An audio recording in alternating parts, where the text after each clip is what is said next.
네, 정치권 관심 뉴스 짚어보겠습니다. 강성필 민주당 부대변인, 정광재 동현정치연구소장 나오셨습니다. 어서 오십시오. 안녕하세요. 네, 안녕하십니까. 자, 민주당의 공천헌금 의혹에 대한 파장이 일파만파 커지고 있습니다. 더불어민주당은 개인 일탈로 선을 긋고 있고요. 국민의힘에서는 이 공천 뇌물 카르텔이다 그러면서 특검을 주장을 하고 있는데요. 여야 발언 들어보시겠습니다. 개인의 일탈이 아닌 뿌리 깊은 공천 뇌물 카르텔입니다. 통일교 게이트 특검과 함께 더불어민주당 공천 뇌물 특검도 반드시 실시해야 할 것입니다. 민주당의 공천 시스템의 문제가 아니라 개인적인 문제로 볼 수밖에 없는 거고요. 그 부분에 대해서 특검으로 가자는 것은 자신들의 지방선거에 유리한 고지를 또 선점하기 위한 정쟁의 수단이다. 네, 김병기 의원의 개인 일탈이다. 민주당의 카르텔이다. 강성필 부대변인님, 어떻게 보십니까? 일단 뭐 이러한 일이 발생한 데 대해서 먼저 송구스럽다는 얘기를 먼저 드려야 될 것 같고요. 이제 그럼에도 불구하고 저도 이제 개인의 일탈이라고 믿고 싶습니다. 왜냐하면 사실 뭐 지금까지 우리가 제도적으로 사실 뭐 공천과 관련해 가지고 불법적인 돈을 받는다거나 그다음에 뭐 여러 가지 어떤 갑질이라든가 특혜라든가 이런 것들은 다 법적으로 금지가 되어 있잖아요. 그리고 우리가 모두 알고 있고 그럼에도 불구하고 이런 일들이 발생하는 거는 첫 번째로는 그 개인의 어떤 성정에 저는 문제가 있다고 생각을 하고 두 번째로는 어떻게 보면 이 정도는 괜찮겠지라는 문화가 있을 수도 있는 겁니다. 하지만 그 앞단에 있는 개인의 문제가 저는 더 크다고 보고 있고요. 이제 그러한 증거로서 예를 들어서 뭐 지금까지 뭐 민주당만 뭐 이런 공천 헌금이라든지 여러 가지 불미스러운 일이 일어났다고 하면 또 겸허하게 받아들이겠지만 사실 같은 시기에 국민의힘에서도 뭐 박모 의원, 하모 의원, 황모 의원 뭐 비슷한 시기에 일어났었거든요. 다만 국민의힘 같은 경우는 그 당시에 비교적 가까운 시일 내에 그때 이제 밝혀진 것이고 저희 민주당 같은 경우는 의회 사건으로 좀 돌발 사항으로 과거의 일이 들춰지고 있는 것이기 때문에 이것은 개인의 어떤 일탈적인 성격이 있는 것이고 아직도 양당이 좀 제도적으로 개선을 해야 될 부분이 있어 보인다. 그래서 이 부분에 있어서는 어쨌든 그럼에도 불구하고 송구스럽다는 말씀을 전해드립니다. 근데 이제 국민의힘에서는 이거를 특검까지 가야 된다. 이제 그렇게 보시는 거고요. 민주당은 이 문제를 개인의 일탈이라는 것으로 단순화시켜서 정말 꼬리를 자르고 싶어 하겠죠. 그동안 여러 의혹이 있었을 때 민주당이 위기를 극복했었던 것, 그 가장 대표적인 방법이 뭐 해당 의원에 대해서 탈당시키거나 제명시키거나 이후에 또 그 문제가 좀 사그라들면 다시 입당하는 그런 경우가 많았는데 이번엔 완전히 상황이 다르다고 봅니다. 왜냐하면 전 원내대표가 연루된 문제인데 이 과정을 보면 지금은 대통령이 된 이재명 대통령, 당시 당대표입니다. 그리고 지금은 민주당 당대표가 된 정청래, 당시 수석 최고위원이 함께 연루된 문제예요. 해당 구의원으로부터 돈을 받았다는 탄원서가 제출된 것을 이재명 당시 당대표에게도 확인을 했다라는 녹취를 지금 이수진 전 민주당 소속 의원이 하고 있어요. 또 정청래 당시 수석 최고위원에게도 이 문제 어떻게 처리되고 있느냐라고 확인까지 했는데 결과적으로 아무 조치도 하지 않았다. 무마된 거 아닙니까? 근데 이런 그 최고 권력에 있는 사람들에 대해서 의혹이 제기됐다면 과연 어떤 식으로 이분들이 외압을 행사했었던 건지 특검으로 밝혀야 하는 거 아니겠습니까? 지금 전현희 의원이 이것이 지방선거를 염두에 둔 특검 공세 아니냐라고 얘기하는데 오히려 민주당이 계속해서 정치권에 영향을 주려고 하는 이슈를 만들어서 특검 정국을 만들어 왔던 거죠. 특검 제도가 만들어진 취지가 이렇습니다. 권력에서 자유로운 수사를 할 수 있도록 보장해줘야 한다는 건데 지금이야말로 특검이 필요한 시기라고 봅니다. 자, 지금 속보가 하나 들어와가지고요. 이거 먼저 말씀을 드리겠습니다. 마두로 베네수엘라 대통령이 뉴욕 맨해튼 연방법원에 도착을 했다는 소식입니다. 법정에 이제 출석하기 위해서 이제 도착을 한 건데 사실 이게 오늘 새벽 2시에 맨해튼 연방법원에서 이제 재판을 시작한다라고 돼 있어서 그것보다는 이제 상당히 지금 예상보다는 일찍 도착을 한 것 같습니다. 약 4시간 정도 남은 것 같은데요. 마두로 베네수엘라 대통령이 뉴욕 맨해튼 연방법원에 도착을 한 것으로 지금 속보 들어왔습니다. 더 자세한 소식 들어오면 또 전해드리도록 하겠습니다.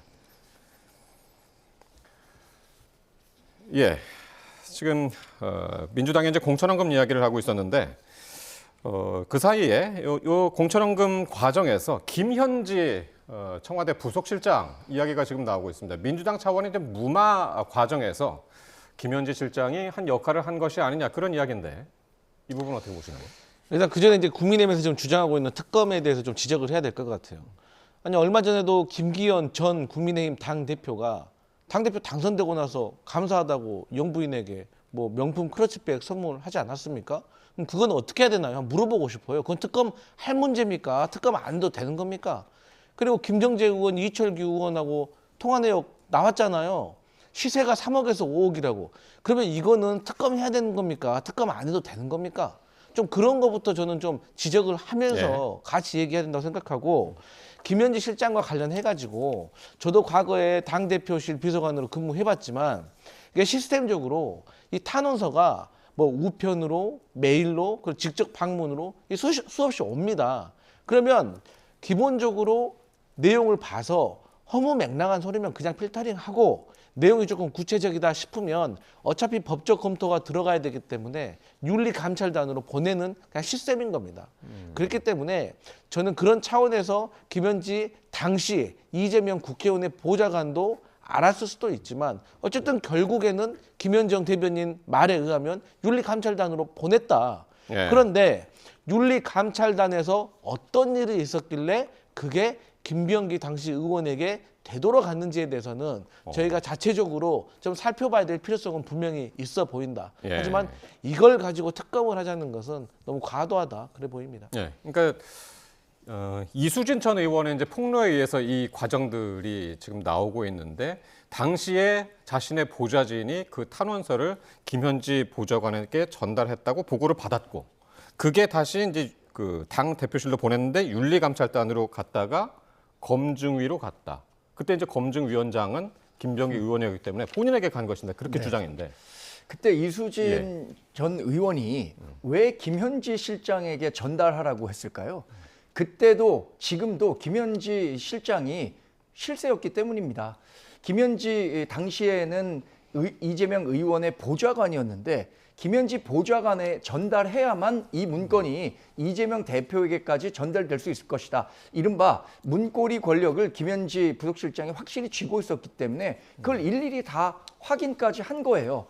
그 관련해서 확실히 이재명 대통령에게 보고가 됐다라는 요지에 그 전화 통화 녹음이 실제 녹취가 있다는 것까지 이 전 의원이 얘기를 하고 있습니다. 네. 그렇다면 이재명 대통령이 당시 대표로서 이 부분에 대해서 인지를 하고 있었을 텐데 민주당이 하는 얘기 이겁니다.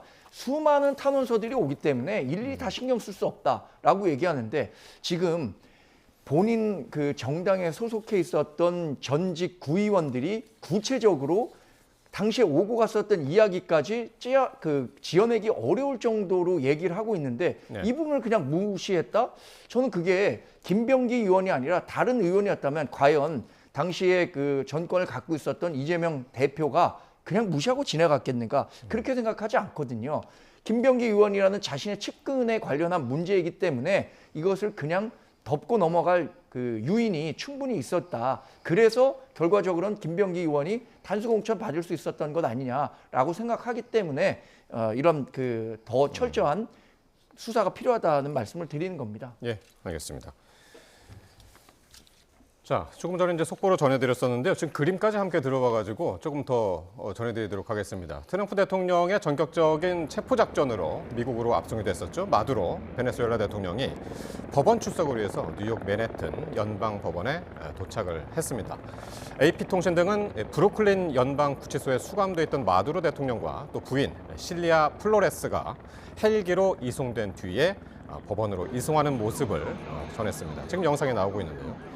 중무장한 병력이 수갑을 찬 것으로 보이는 마두로 대통령 그리고 그의 부인 실리아 플로레스를 끌고 가는 모습이 담겨 있고요. 이들은 장갑차에 태워져서 법원으로 이동을 했습니다. 제일 앞에 지금 가운데 모습이 마두로 대통령의 모습입니다. 마두로 대통령은 우리 시간으로 내일 새벽 2시쯤에 뉴욕 남부 연방지방법원에서 출석해 기소 인정 여부 절차를 밟을 예정입니다. 또 마두로는 트럼프 1기 행정부 때인 2020년 마약 밀매 그리고 돈 세탁 등 마약 테러리즘 혐의로 미국에서 기소가 된 바 있습니다. 네, 지금 자꾸 좀 끊겨가지고 그런데 이제 김병기 전 원내대표 관련해서 공천 헌금 의혹 이야기하고 있었는데요. 오늘 김병기 전 원내대표가 오늘 유튜브 방송에 출연해서 송구하고 죄송하다 그러면서도 탈당은 하지 않겠다고 강조했는데 발언 한번 직접 들어보시겠습니다. 탈당과는 이걸 갖다가 연결시키고 싶지 않습니다. 저는 제가 우리 당을 나가면 그걸로 제가 정치를 더 할 이유가 없거든요. 제명을 당하는 한이 있더라도 저는 제 손으로 탈당을 하지 않겠습니다. 네, 강선우 의원은 이제 제명이 됐고, 그런데 이제 김병기 의원은 제명 당할지언정 탈당은 안 하겠다. 이건 어떻게 해석을 해야 되는 건가요? 일단 오늘 그 김병기 전 원내대표가 이제 유튜브 방송에 출연을 해가지고 지금까지 알려져 있는 사실 2가지 정도에 대해서는 본인의 주장을 했습니다. 그 첫 번째가 뭐냐면 본인이 이제 강선 의원과의 대화 녹취록에 나왔을 때 본인이 그 돈을 받은 것에 대해서 이건 잘못됐다라고 지적을 했잖아요. 그런데 왜 당신은 다음 날 공관위에 불참을 했냐? 네. 불참했기 때문에 이걸 암묵적으로 침묵한 거 아니냐? 회피한 것 아니냐? 회피한 거 아니냐? 이런 의혹에 대해서는 본인 개인의 이해 충돌의 문제가 있어서 불참한 거다라고 이제 다른 건으로 맞습니다. 예. 그리고 이제 두 번째 같은 경우는 대화 녹취록에서 강선우 의원이 살려달라고 한 게 강선우 본인을 살려달라고 하는 게 아니라 김경을 살려달라고 한 것이다. 그 말은 곧 김병기 의원에게 구원 요청을 한 거라고 본인은 이제 받아들였다는 것이죠. 근데 거기에 대해서 본인은 어쨌든 단호하게 거부했고 불참한 것은 앞서 말씀드렸듯이 본인의 이해충돌 문제였다라고 주장을 하고 있습니다. 그런데 여기서 중요한 건 뭐냐면 지금 김병기 전 원내대표와 관련된 논란과 의혹이 지금 방금 말씀드렸던 강선우 의원과의 어떤 1억 원 수수하고만 관련이 있다면 또 어느 정도 이해할 수가 있을 것 같아요. 그런데 지금 제가 알기로는 김병기 전 원내대표에게 제기된 의혹들이 논란들이 뭐 10여 가지는 되고 있는 것 같아요. 그리고 그중에서는 좀 상당 부분 소명이 되는 부분도 있고. 근데 당에서는 어쨌든 윤리감찰단을 통해 가지고 김병기 의원과 관련된 의혹에서 더 추가 관련자가 있는지도 알아봐야 됩니다. 그래야지 그분들에 대해서도 또 당에서 취해야 될 조치가 있다면 취할 수가 있는 거 아니겠습니까? 그래서 당에서는 이 과정이 끝나면 결단을 내릴 것으로 저는 생각을 하고 당에서 그런 결정 내리기 전에 본인이 본인 말처럼 주장처럼 떳떳하다면 소명을 하고 돌아오는 것이 저는 그동안 당의 혜택을 많이 받았던 분으로서 선당후사하는 마음이 아닐까라는 개인적인 생각을 해봅니다. 그러니까 나가서 일단 탈당을 해서 밖에서 해결하고 돌아와라. 이제 그런 의미인데 지금 그런 말씀이신데 김병기 의원은 당 내에서 안에서 해결하겠다. 이게 시간 별로 안 걸릴 것이다. 이제 그렇게 이야기를 합니다. 전 뭐 정치를 더 할 이유가 없다. 당을 떠나면 이런 얘기를 하셨는데 지금 정치를 더 할 이유가 없는 것이 아니라 더 할 명분과 지지가 없는 거죠. 김병기 의원이 1987년에 안기부에서 사회생활을 시작했을 겁니다. 그래서 80년대, 90년대를 최고 권력기관이라고 할 수 있는 국정원에서 일했는데 우리가 흔히 구악 정치인이다 이런 얘기들을 많이 합니다. 구악이라는 구악은 다 몰아놓은 의혹을 지금 김병기 의원이 스스로 사고 있는 거예요. 그 녹취에서 한 얘기를 주저리 뭐 자기 변명성으로 얘기했습니다만 그 녹취를 한 20여 분 되는데 많은 사람들이 다 직접 들었습니다. 그 얘기를 듣고도 지금 김병기 의원이 하고 있는 변명에 그런 정도로 충분히 설득이 되는구나 이렇게 생각할 국민은 없을 겁니다.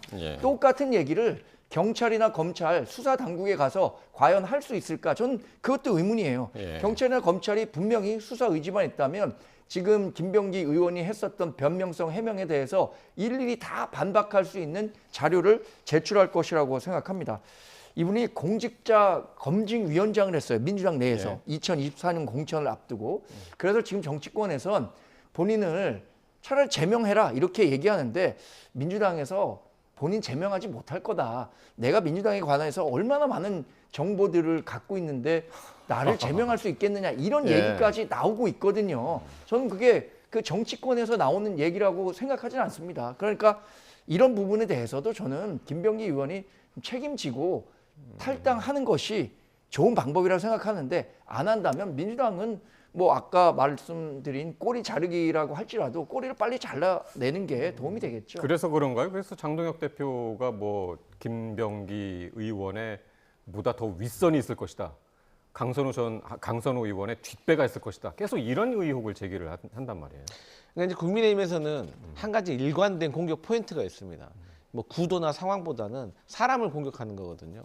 그러니까 총선 때도 대선 때도 계속해서 이재명 대통령 당시 야당 대표만 공격하다가 뭐 대통령 되고 나니까 이제 좀 부담스러운 거죠. 그러니까 이제 김현지 실장에 대해서 공격을 이어가고 있는 건데 저는 이 부분에 있어서는 저희가 뭐 굳이 크게 뭐 연연하고 반응할 필요 없다라고 생각을 하고 예. 사실 강선우 의원이 탈당하니까 또 이제 탈당 쇼라고 하고 또 제명하니까 또 제명 쇼라고 하는 것처럼 사실 김병기 의원이 지금 탈당 안 했지만 탈당하라고 막 하잖아요. 막상 또 탈당하면 또 꼬리 자르기라고 할 겁니다. 또 제명하면 또 제명했다고 또 쇼한다고 국민의힘은 또 공격을 할 거예요. 그렇기 때문에 저희는 그냥 저희 자체적으로 저희의 스탠스로 잘못된 것은 잘못된 대로 저희가 강력하게 선제적으로 조치하는 것이 필요한 것이 아닌가 그렇게 연연할 필요 없다 그렇게 생각합니다. 예. 이제 경찰 수사가 이제 제대로 돼야 할 텐데 뭐 김경 서울시 의원이 그 사이에 미국으로 이제 출국을 해버려가지고 출국 금지도 지금 못 하고 있는 뭐 그런 상황이 돼버렸습니다. 자, 이해운 기획예산처 장관 후보자 이야기인데요.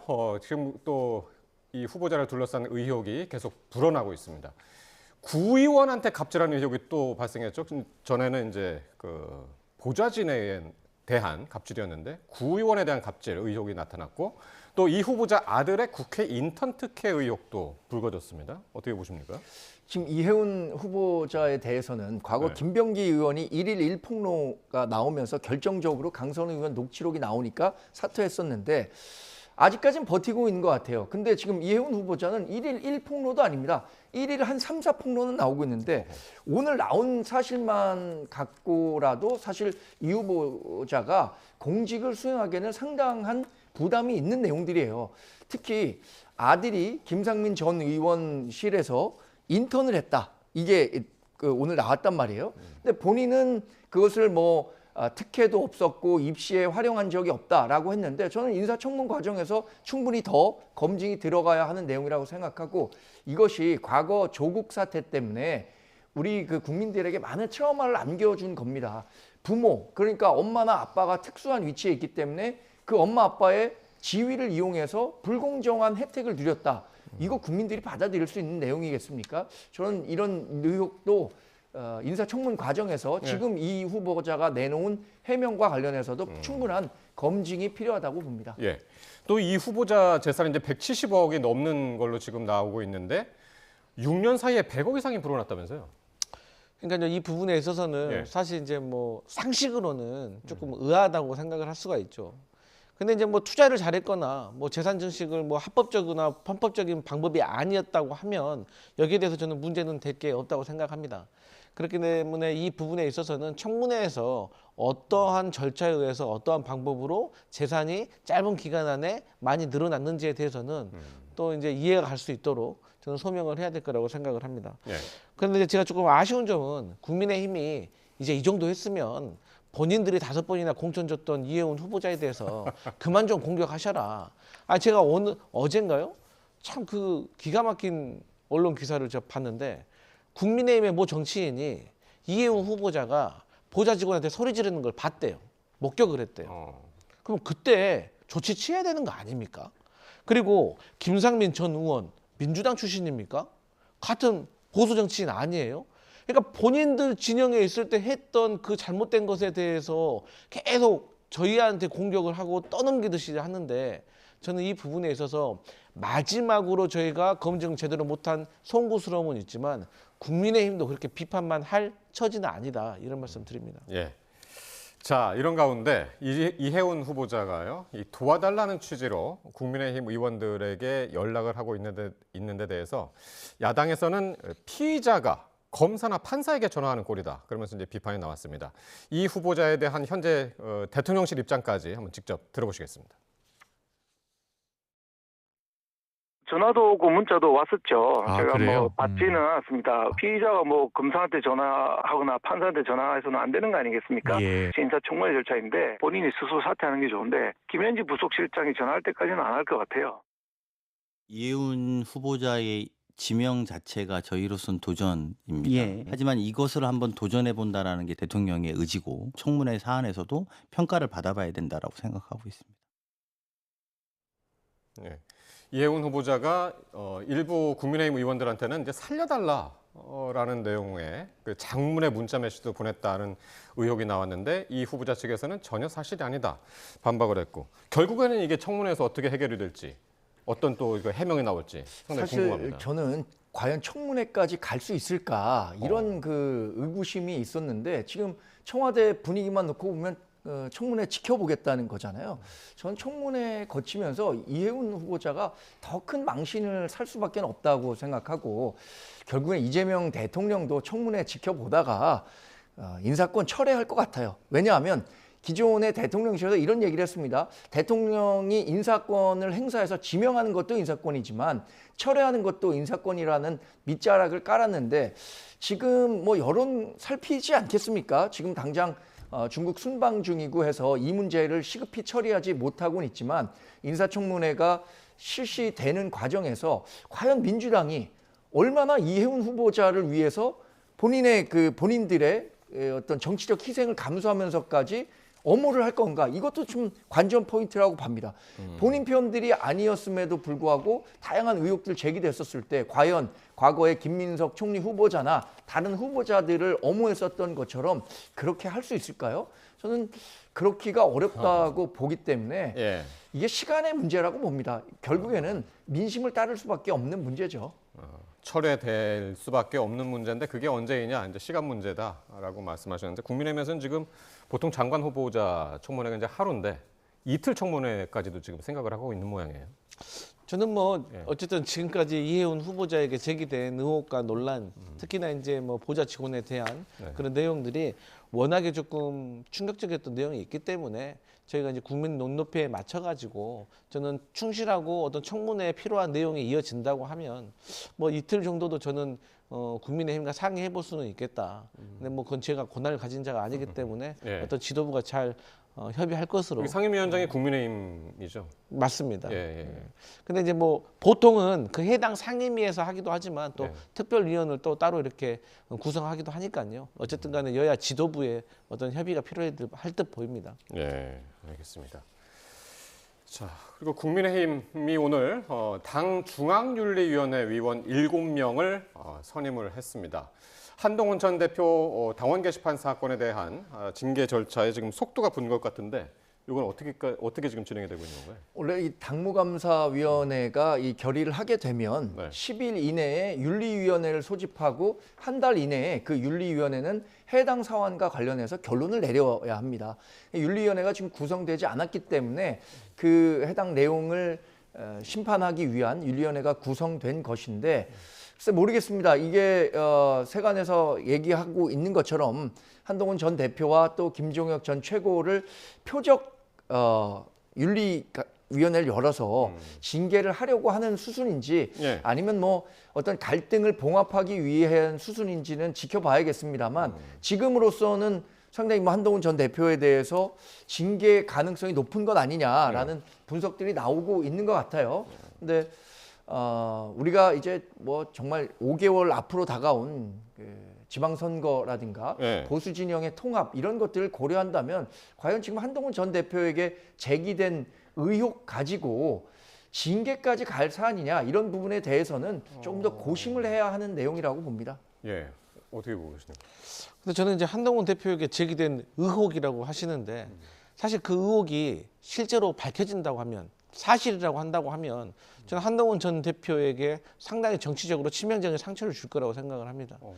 근데 이제 문제는 뭐 한동훈 전 대표는 대표 나름대로 그런다고 치고 예. 장동혁 대표가 당무감사회를 꾸렸을 때부터 저는 이제 징계를 하려고 마음을 먹고 시작한 거라고 생각하기 때문에 저는 한동훈 대표 측에서도 이걸 알 거라고 생각을 하고 결국에는 장동혁 대표는 한동훈 전 대표를 몰아내고 나서 그 다음에 자강을 통해 가지고 지방선거를 준비하려고 하는 것처럼 보이는데 그게 이제 뭐 국민들에게 어떤 평가를 받을지 그리고 그 책임에 대해서는 장동혁 지도부가 지면 된다 그렇게 봅니다. 예. 그래서 한동훈 전 대표가 직접 오늘 이렇게 이야기를 했습니다. 조작 감사라는 용어를 썼는데 조작 감사로 날 제거할 수 있으면 제거해보라 라고까지 이야기를 했는데 이게 징계가 만약에 6개월 이상 뭐 당원권 정지라든가 이렇게 나오면은 6월 지방선거라든가 이제 보선에는 출마 못하는 거잖아요. 만약에 지금 말씀하신 징계 수준이 확정된다면 예. 그렇게 되겠는데 지금 조작 당무감사라고 하는 내용 여기에 좀 집중해 볼 필요가 있을 것 같습니다. 한동훈 전 비대위원장은 한 번도 당원 게시판에 글을 남긴 적이 없다. 그리고 가입조차 한 적이 없다고 했는데 지금 이호선 당무감사위원장이 한 내용만 놓고 보면 한동훈 전 대표가 글을 썼다는 것이고 또 한동훈 전 가족이 썼다고 하는 내용도 굉장히 다른 사람들이 쓴 내용과 교묘히 합쳐져 있어요. 그러니까 전체 내용 가운데 일부는 한동훈 전 대표 가족이 썼다는 부분에 대해서 한 전 대표가 인정을 했습니다. 예. 그러나 문제가 되고 있는 상당히 고수위의 비판 이런 것들은 한동훈 전 대표 가족이 쓴 것이 아님에도 불구하고 마치 한동훈 전 대표가 쓴 것처럼 가족이 예. 쓴 것처럼 이렇게 징계 권고를 했는데 이 부분과 관련해서는 그래서 과거에 조작감사다. 그래서 조작감사고 과거에 이준석 당대표 징계 과정에서도 징계 과정에 문제가 있었다라고 해서 가처분이 인용된 경우도 있었기 때문에 이 부분과 관련해서는 뭐 어떤 식으로 진행될지 한번 살펴봐야 할 것 같습니다. 잘. 예. 근데 한동훈 대표 측에서 조금 본질을 좀 비켜나가는 것 같아요. 그러니까 작은 실수를 마치 이게 본질인 것처럼 얘기하시는 것 같아요. 제가 봐도 이호선 당무위원장이 어떤 내놓은 어떤 발표를 보면 조금 실수는 있는 것 같아요. 근데 결국에 이 본질은 뭐냐면 한동훈 전 대표의 가족들이 이 여론 조작을 했느냐 안 했느냐거든요. 그럼 여론 조작에 대한 이 기준은 뭐냐면 장인, 장모, 딸, 뭐 아내가 각자 자기 아이디 가지고 아침이든 저녁이든 1000개든 10,000개든 쓰는 건 괜찮아요. 그거 이해할 수 있습니다. 하지만 아무리 가족이라고 하더라도 한 명의 가족이 다른 가족의 아이디를 가지고 계속해서 글을 썼다. 그거는 좀 다른 문제인데 여기에 대한 본질에 대해서 조금 파악을 해야 될 필요가 있는 것 같습니다. 예. 그리고 마지막으로 김도읍 국민의힘 정책위원장이 오늘 사임을 했습니다. 요거는 어떻게 봐야 됩니까? 여러 가지 해석들이 나오고 있던데. 근데 대강 하나로 좀 수렴은 하는 것 같습니다. 예. 김도읍 의원이 당 지도부에 당의 쇄신과 관련해서 여러 차례 목소리를 냈는데 그게 잘 반영이 되지 않다 보니까 그것에 대한 일종의 항의성 뭐 이런 의도가 강하지 않았느냐는 쪽으로 모아지고 있는 것 같아요. 그러니까 장동혁 지도부에 대한 항의성으로. 네, 그러니까 뭐 여러 언론 보도를 보더라도 예. 지난번 최고위에서도 어떤 얘기를 했냐면 윤석열 대통령 개혁 잘못됐다. 그러니까 그 부분 완전히 절연하고 사과하고. 쇄신하자, 변화하자라는 목소리들을 그때 최고위원회 말고도 계속해서 제시를 했었는데 잘 받아들여지지 않았다는 측면이 있을 것 같고요.